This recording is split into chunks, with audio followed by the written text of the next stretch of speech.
All right. Hello, everyone. Good morning, good afternoon, good evening from wherever you're joining us. Happy New Year. I'm so happy to have you for our first community webinar of this year here.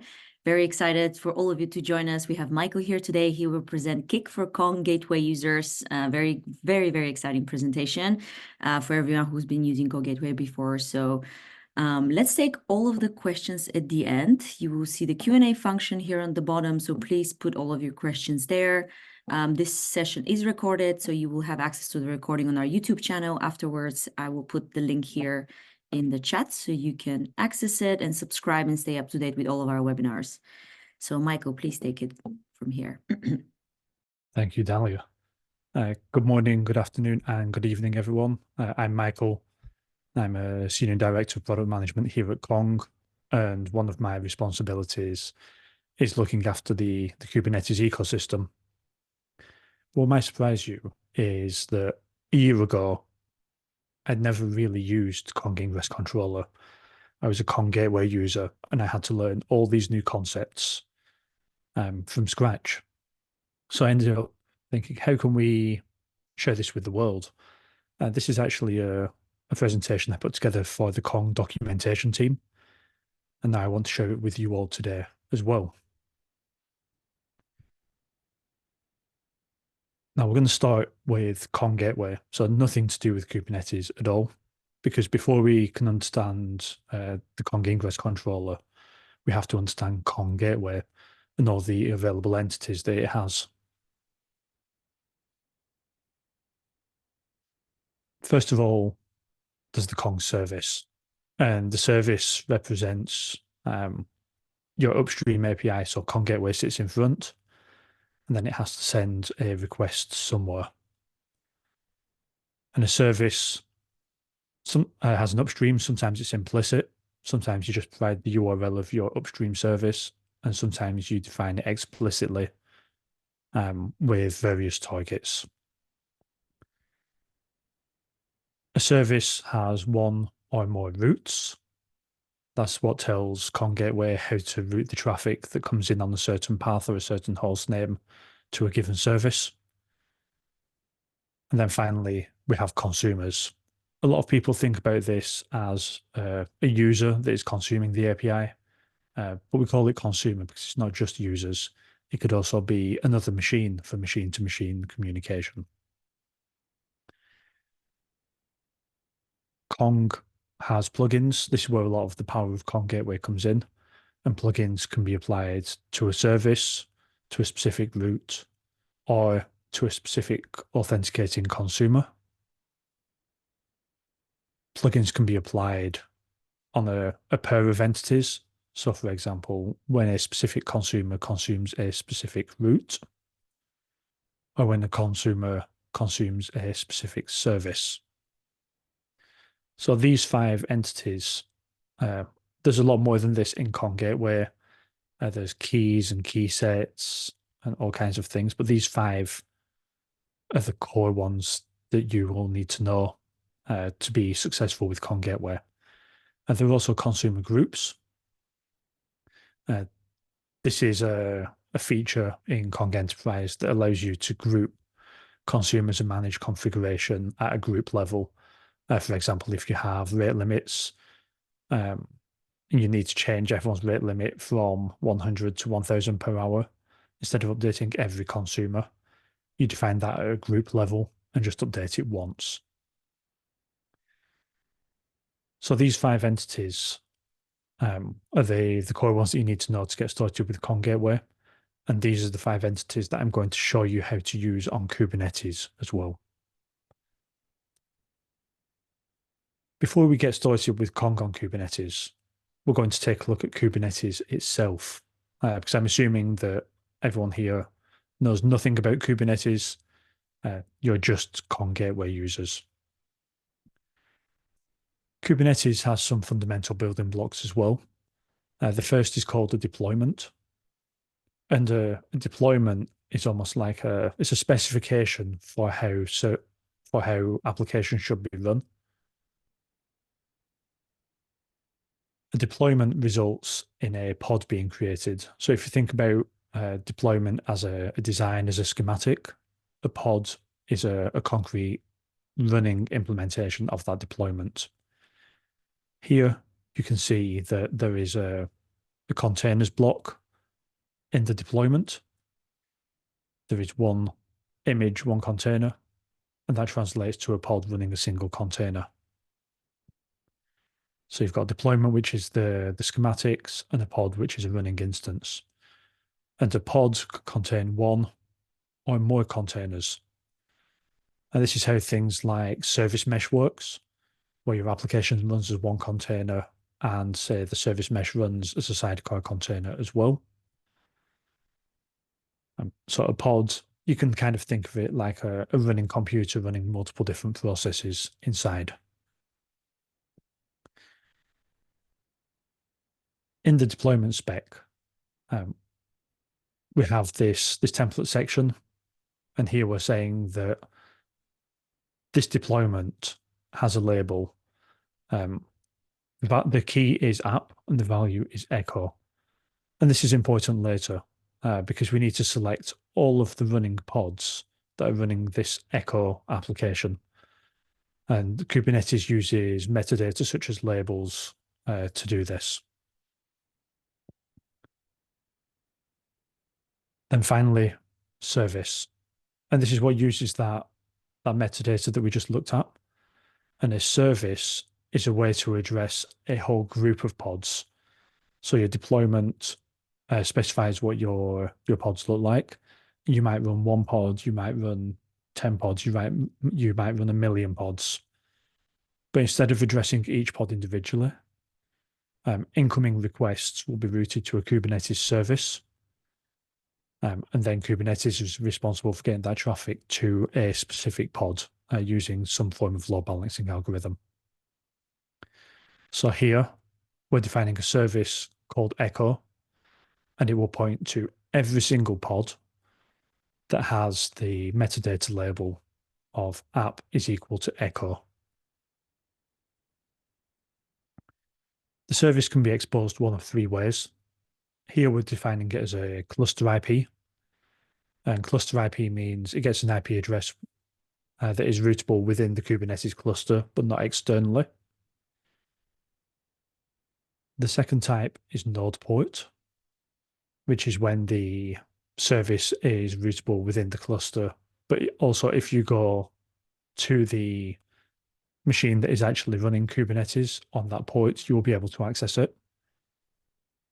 And then the third one is load balancer.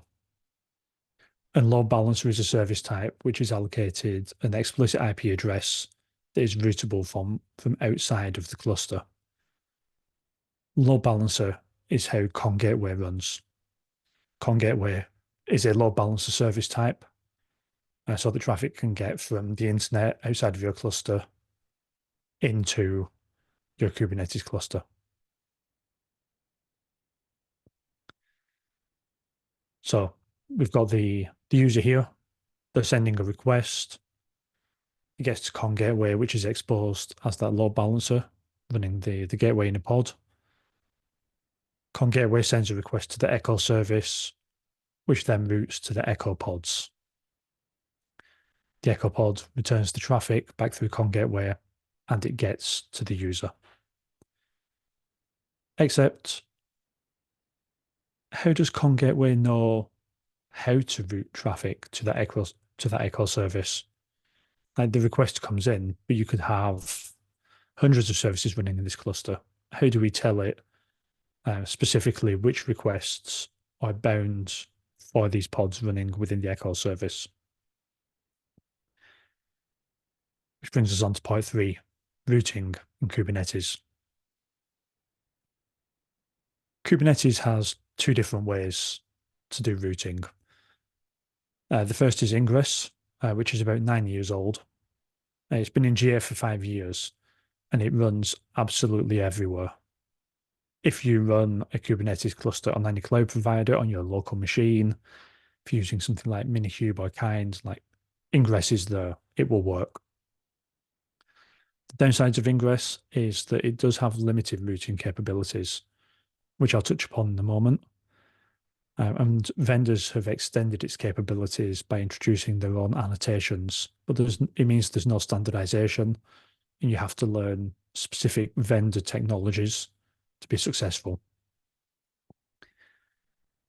On the right-hand side, I have the Gateway API. This is 4 years old, but it only went GA at KubeCon North America in 2023 in November.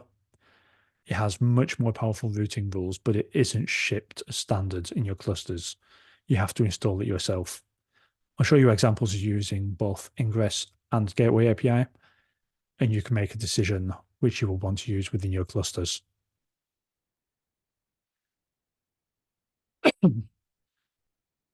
So, first of all, Ingress on the left, we have this Ingress definition. And we say, whenever a HTTP request comes in to /echo, I want to send it to the echo service on port 1027. If you remember the service definition that we had for the echo service, its name was echo, and we expose it on port 1027. So the request will come in, Kong will say, yes, you're requesting /echo. I'm going to forward that onto the echo service, port 1027, and the request will make it back to the user just fine. /echo translates to a Kong gateway route, and the echo service translates to a Kong gateway service. So on the right here, this is essentially what the Kong Ingress Controller is doing. It's creating a new service pointing to this URL. This is special Kubernetes DNS. So the echo service in the default namespace is a service in my local cluster. And then it has a route for the echo service saying anytime a request comes in /echo, forward it onto that service. It looks like there's a lot more on the left than there is on the right. But you can kind of build this up incrementally. So you can start with a small ingress definition and add more and more details and apply those changes as you need. For example, this ingress will send traffic on /echo to the echo service, no matter if it's a get, put, post, delete. It will send a request that comes in with any verb to the echo service. The ingress definition doesn't have a way to control which verbs the ingress responds to. So Kong have added a konghq.com/methods annotation to the ingress definition so that you can say, okay, this ingress only works for GET requests. And by adding this annotation, you can see on the right that there are now additional parameters being sent when the route is being created to limit the methods that the route responds to. This is a great example of when I said the ingress resource is quite limited when it comes to routing capabilities, and vendors have to invent their own annotations to expose the full power of the platforms. Kong has a lot of annotations. This isn't even all of them. You can go to this link to see what's there. You can specify protocols, say if you're using gRPC. If you're using regular expressions, you can control the priority. You can match specific domain names if you're using HTTPS. You can override things like retry logic if you're using Kong's load balancing upstream capabilities. There are so many things that you can tweak that aren't covered in the ingress definition, and you have to control it through these annotations. Kong Gateway with Ingress supports HTTP, gRPC, TCP, and UDP requests. We took a look at HTTP a second ago. gRPC looks just the same, except you add the konghq.com/protocols annotation. But TCP and UDP are a little bit different. You might notice this API version has changed. So Ingress is a standard. It's part of the networking.kubernetes.io namespace. But TCP Ingress is part of the configuration.conkhq.com namespace. TCP Ingress isn't a standard. TCP Ingress is something that Kong invented to allow you to proxy TCP requests through Kong Gateway on Kubernetes. You specify which port to listen on and which backend service to send it to, and that's about it. And then it's the same with UDP Ingress.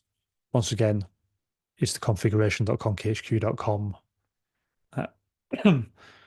API version. This is not a standard. This is something that Kong invented because it was the only way to do it when we were building out this functionality.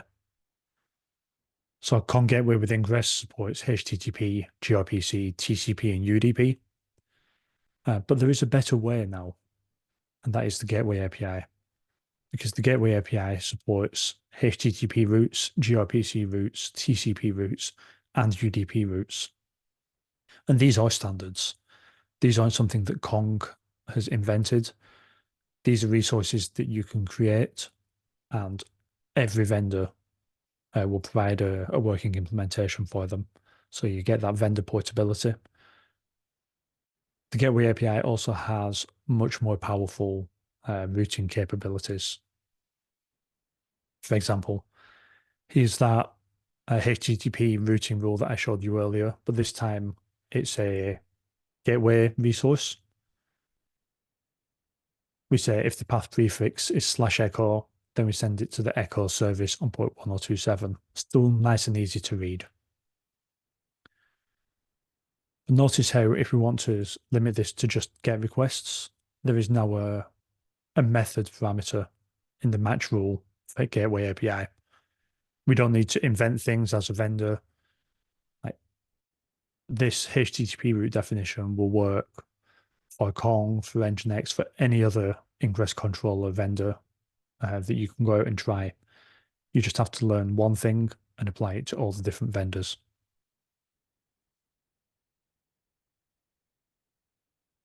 There are things that are Kong specific that don't fit within the Gateway API. So we still do offer annotations. For example, this annotation says that you should strip the incoming path before sending it on to the upstream. This isn't specific to the Ingress controller. This is Kong functionality as well. When you create a route, if you set strip path to true, this is doing exactly the same thing. It means that the upstream service, the request will just be slash rather than /echo. gRPC routes are an official way to configure gRPC traffic. So you can specify which host name to listen on and which service to send the request onto. gRPC route works with both plain text and TLS requests, all within the same resource. TCP route, once again, this is a standard, gateway.networking.kubernetes.io. We're saying when a request comes into the port on stream 9000, send that request to the echo service on port 1025. Now, the stream 9000 thing is a bit weird. The way that Gateway API works is the routes reference a gateway instance. And I'm not going to get too far into what a gateway is. That's a talk for another time. But in the Gateway API, you add a listener.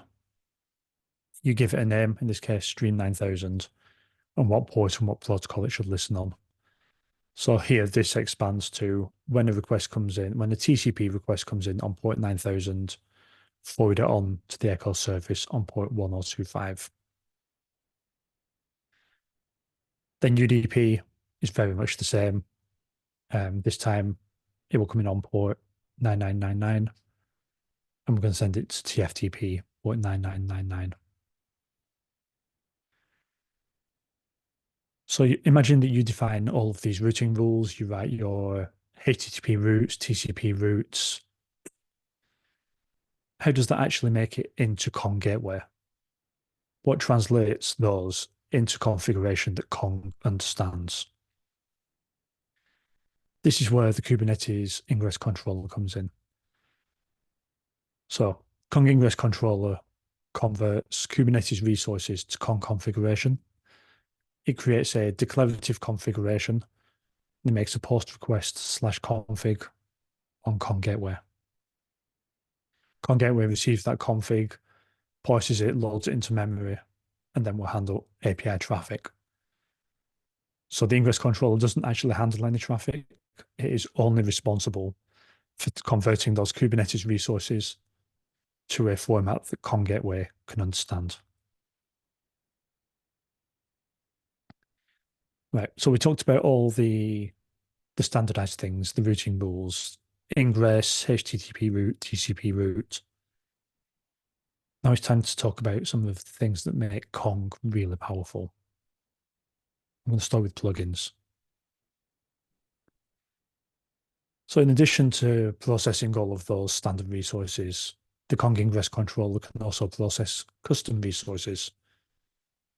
Most of them have a Kong prefix, so Kong plugin, Kong plugin, a Kong cluster plugin, which is a Kong plugin that is applied globally, Kong consumer, Kong consumer group, and Kong upstream policy, which is used to customize upstream routing rules. We do also still ship TCP and UDP ingress, but those are deprecated, and we advise everyone to use the Gateway API resources instead. So just like the TCP and UDP custom resources, the API version is configuration.conkhq.com. But the kind is the Kong plugin custom type. So here what we're saying is we're going to create a definition for a rate limiting plugin. So we're using the rate limiting plugin, and the config that we want to use is that people can make 5 requests a second or 10,000 requests per hour. We want to store all the counters locally on the machine. We're going to take that and apply it to our echo service so that people can only make 5 requests a second to the echo service. And we do that by annotating the service. So we add this conkhq.com/plugins annotation. We'll say, I use the rate limiting example, which is the name of this Kubernetes resource that we just created, and apply that to the echo service. And the Ingress controller will figure out that that plugin is attached to that service and send the relevant config to Kong Gateway. And so this is what it looks like once the annotation has been applied. If you were used to using Kong Gateway itself, this is what it would look like. You make a post request to /services/echo/plugins. You give it a name. You pass in your config strings. You can see that this maps directly to the manifest that is created on the left. So all Kong Ingress controller is doing is converting these config files to this kind of request. All of these examples are available on the Kong docs. If you go into any plugin, which I'm going to be showing you later in the demo, you can go to the Kubernetes tab and just copy and paste until it works. I showed you how to annotate the echo service, but you can do more than that. You can apply the echo, you can apply the rate limiting plugin to a specific route if you need, by annotating a HTTP route or a TCP route instead. You can annotate the service, you can annotate a specific consumer. So if you've got a consumer called Alice, and you want to give them a specific rate limit, you can do that. And this is what I showed right at the beginning with those core Kong Gateway entities. Services, routes, and consumers can all have plugins attached. Speaking of consumers, this is a key part of Kong Gateway as well. This is how people identify themselves when calling your APIs. And consumers kind of have two parts. The first is some credentials. How do they authenticate? How do they prove who they are? And in Kubernetes, we use Kubernetes secrets to contain their credentials. Here, we're saying this is a basic auth credential. They need to specify the username of consumer1 and the password of consumer1 password. And then you need to create a Kong consumer. This is another custom resources in that configuration.konghq.com namespace. And in the credentials list, you specify the secret name. So create secret, consumer1 basic auth, credentials, consumer1 basic auth. So you need to create two resources, a consumer and a set of credentials for it to use.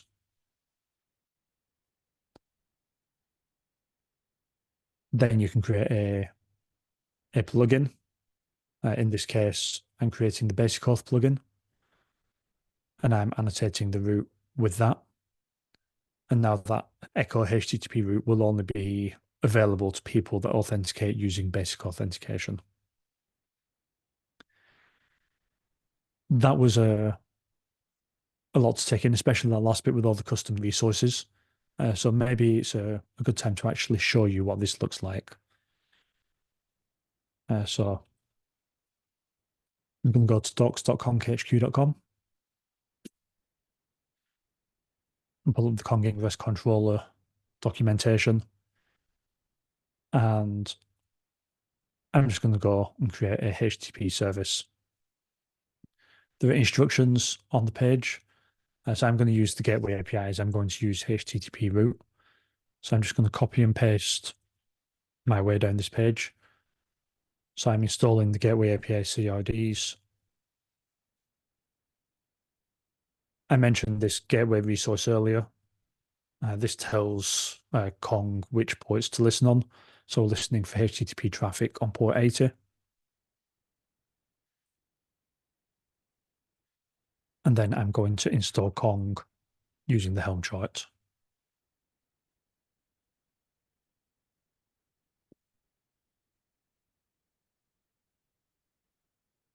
So we can see that those processes are just starting. So this KGPN is an alias that I've got for kubectl get pods in namespace Kong. So I'll be using KGPN quite a lot. That's what it translates to. So is my proxy IP ready? Yep. So if I try and call that, we can see the standard Kong message of no route match with those values. This makes sense because we haven't actually defined any routing rules yet.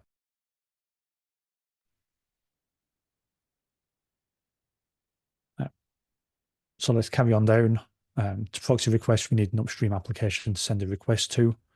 Let's deploy that echo service. We can see that it created a service and a deployment.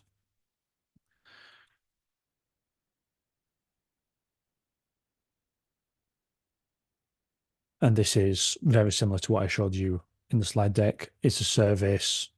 It listens on these ports and is selecting pods with a label of app is echo. And I can get the deployment to show you what that looks like as well. So there is that labels that it uses for the selector. It's creating containers with some environment variables, listens on these ports, and it's running an image called Go Echo, which is just an application that shows the current namespace and pod name and things like that. I copy this. So if I make a request now, oh, capitals, no route match because I haven't added any routing rules.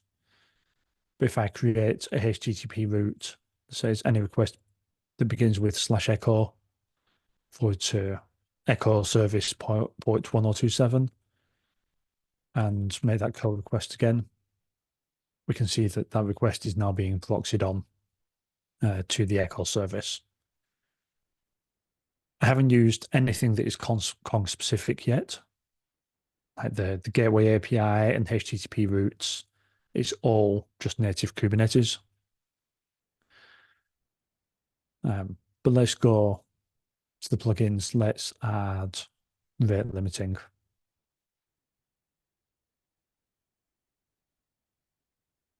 So like I said, all of this is available in the docs.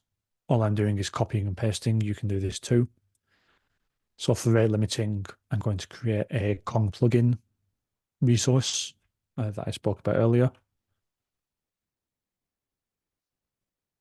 And then I'm going to annotate the echo service with that. So now if I actually 5 per second isn't right, because I'm never going to be able to trigger that. So let's change that to 5 per minute.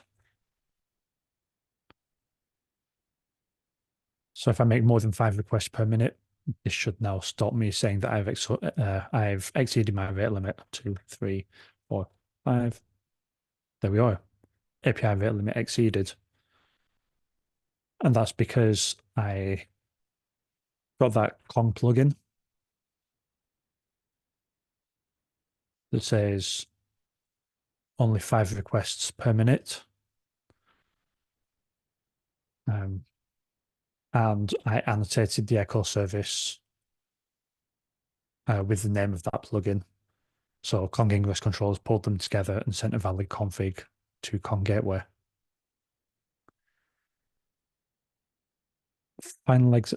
Actually, no, I'll show you one more thing about this first. If I edit this service and remove that annotation, you can see that the rate limit is gone, like almost instantly. The Ingress controller reconciles every 3 seconds. So that is how long it takes for config to be applied, 3 seconds or less. Final example, let's add authentication. So let's do basic auth.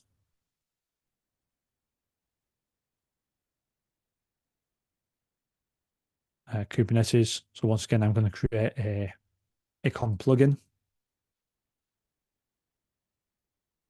and annotate the echo service. And now I get an unauthorized message. If I keep reading, the docs explain that this is an auth plugin, so we need to create credentials. So I'm going to create a secret and create a consumer that uses that secret. We can see here that the username is Alex and the password is secret123. So if I say -u, which in code means authenticate with basic auth as Alex, and I'm going to add a 4 to the end just to show you that it doesn't work. So it detected that there are credentials, but that they're invalid. Now if I use the correct credentials, I can authenticate just fine.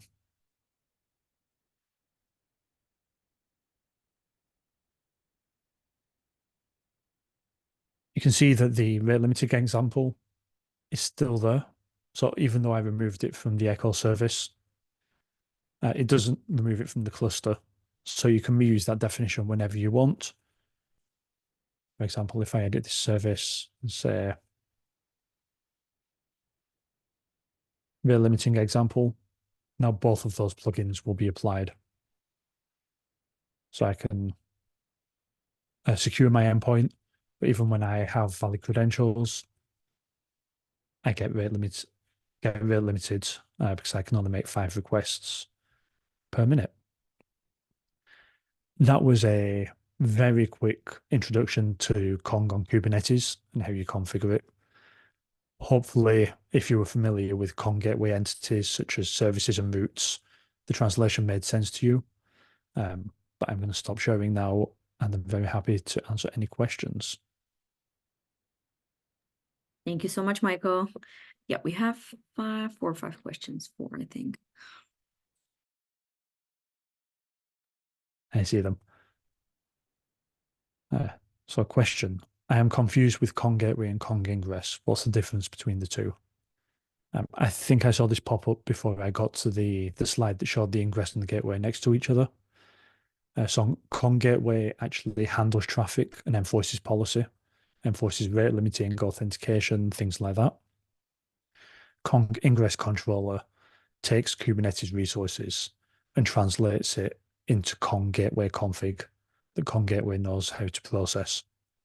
That is the difference between the two of them.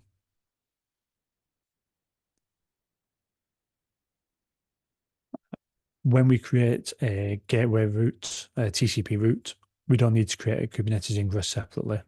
No, you do not. If you create a TCP route, that's the equivalent of an ingress in the old world.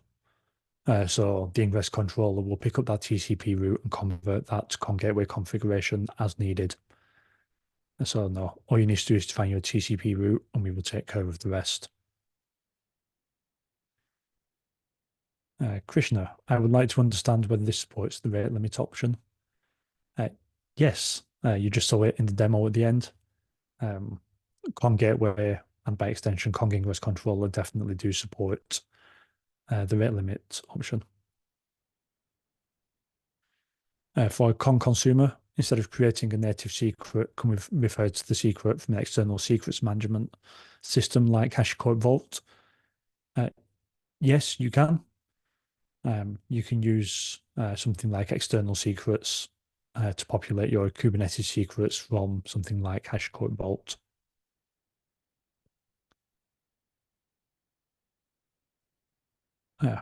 What is the difference between kind ingress and kind Kong ingress?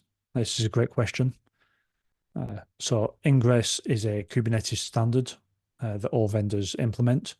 Kong ingress is something that only Kong implement.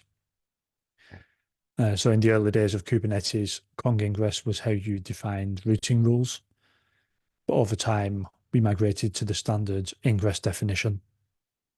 And now Kong ingress, well, it's deprecated now as of KIC 3.0, but it was used for customizing service and route behavior.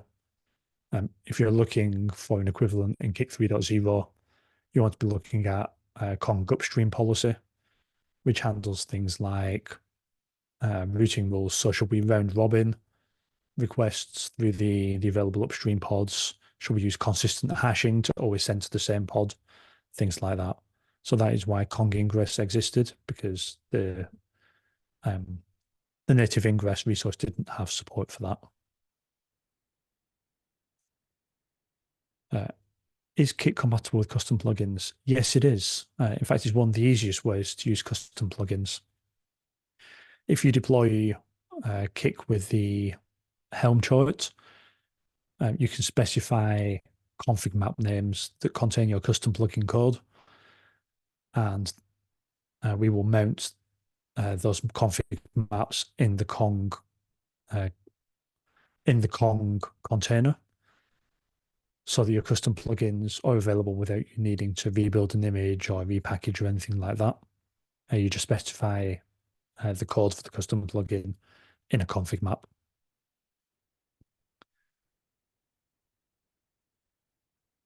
Krishna, how easy is the migration from existing Kong to Kong Ingress Controller? It depends how familiar you are with Kubernetes, I guess. If you have an existing Kong declarative config, that can be converted to Kubernetes resources. In fact, if you use the deck tool to manage your configuration today, there is a pull request open to add an automatic conversion from Kong declarative config to either Kubernetes ingress or gateway API resources. That's not shipped. That's a work in progress PR, but there is an automatic conversion that you can do. In the scenario that I laid out, is the Kong configuration managed purely by Kubernetes resources in manifests, charts, or is there still config done in the gateway by a deck? You can do both. So everything that the Ingress controller manages has a managed by Ingress controller tag added, which means that when you run deck sync, you can add your own tags, so like managed by deck, and only manage those. Actually, let me take a step back. It depends if you're running on Kubernetes with a database or not. If you're not using a database, then yes, everything is done with Kubernetes resources. If you are using a database, you can have some aspects managed by the Ingress controller and some managed by a deck using select tags. I would recommend managing everything with Kubernetes resources if you're going towards Kubernetes. It's actually a much simpler deployment model because you don't need to run and maintain a Postgres database. The Kubernetes API server becomes the source of truth. Francis, how does Kong handle wildcard domain names? For example, store.hello.example.com. Off the top of my head, couldn't actually tell you. I know that you can have wildcard domain names for things like TLS,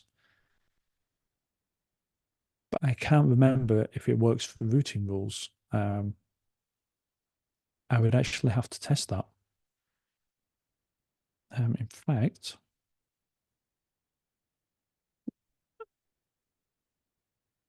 let's test it now. So if I go back to Kong Ingress Controller,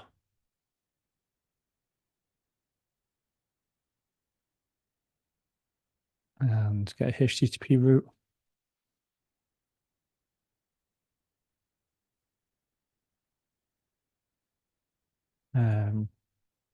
Of course, now I need to go to the HTTP route definition. So spec.hostnames, and hostname is a string.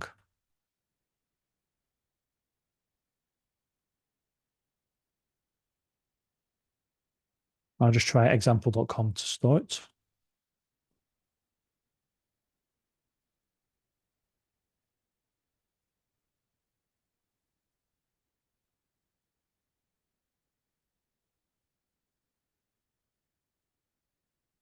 No route match with those values. Because I didn't specify host. Let me remove the plugins so I can just test. Okay, so that worked. So let's edit that HTTP route.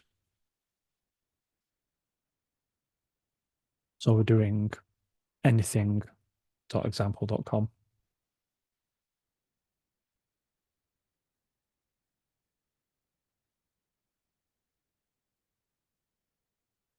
So that's taken effect now. Yes, Francis.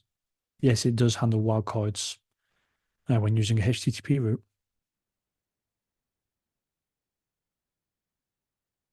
I saw another question from Francis in the chat. Oh no, it was the same question.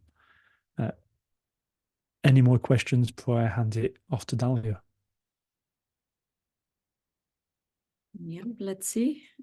I think that's it, right? No more questions in the chat, as far as I can see. We put the YouTube link. Okay. A few more minutes if someone wants to ask a question. Let's see. Another question from Francis. Can this only be done in the HTTP route or an ingress rule as well? I mean, we've got a few more minutes. Do you want to try it?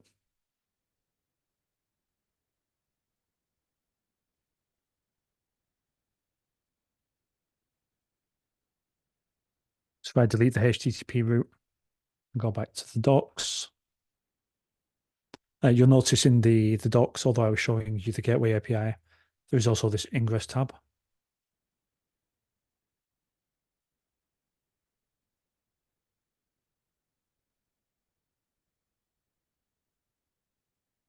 So this is just a /echo, just to show you that that works. If I edit this, so it's just /path and need to go back to the docs.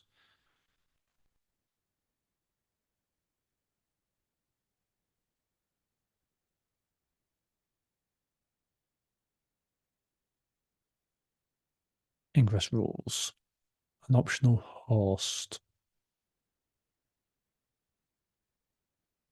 Examples. That's what I want. So host at the rules level.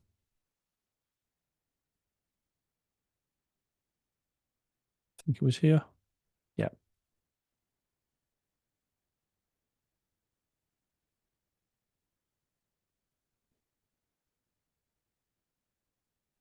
So that is just example.com. So that's working. And add the wildcard.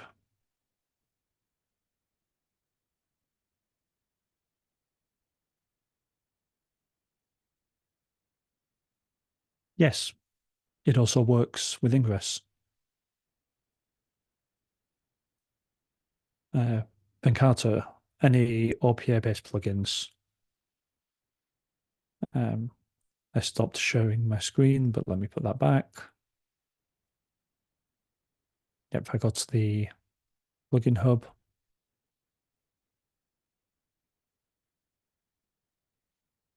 There is an OPA plugin for Kong Gateway that allows you to authorize incoming requests against an OPA server. So you just define your policies in the server. Sorry, you define your policies in the gateway and they're executed against the running server. Take a step back. You define your policies in the OPA server at a specific path, and then you define it in the gateway with that OPA path. And then any incoming request is validated against that OPA policy before the request is sent on to the upstream.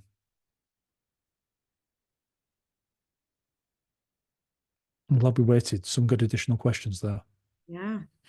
Thank you everyone so much for asking those questions. Thank you, Michael, for answering, for the great presentation. Very informative. The recording will be available in a few hours. I put the link here in the chat so everyone can rewatch it. I know a few people had some audio issues, so here you go. Any last questions before we wrap up? No? Okay, for everyone interested to join us next month, our next user call will be on February 20th, and it will be on what's new in Kong Gateway 3.6, and Michael will be presenting again. So here's the link. Please come and join us on February 20th. And with that, thank you so much, everyone, for joining. I hope you find this session very informative. Thank you, Michael. Always a pleasure to have you here. And have a great day, have a great evening, and we'll see you next time. Bye, Thank everyone. you all. Goodbye.